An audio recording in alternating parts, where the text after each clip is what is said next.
நண்பர்களுக்கு வணக்கம். கொத்தனார் ஜிம்ல நாள் 6.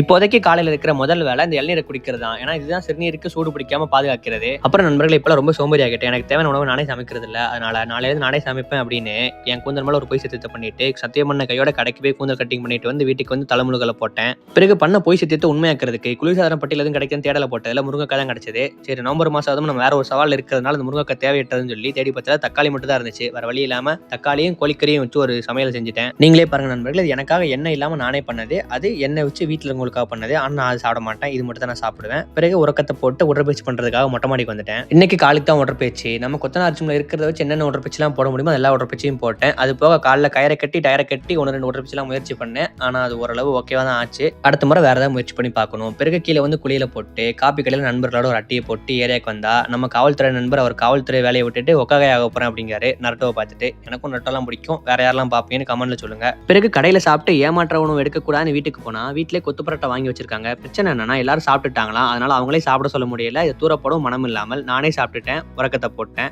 உறுதியா இருங்க நண்பர்களே, நாளைக்கு பார்க்கலாம்.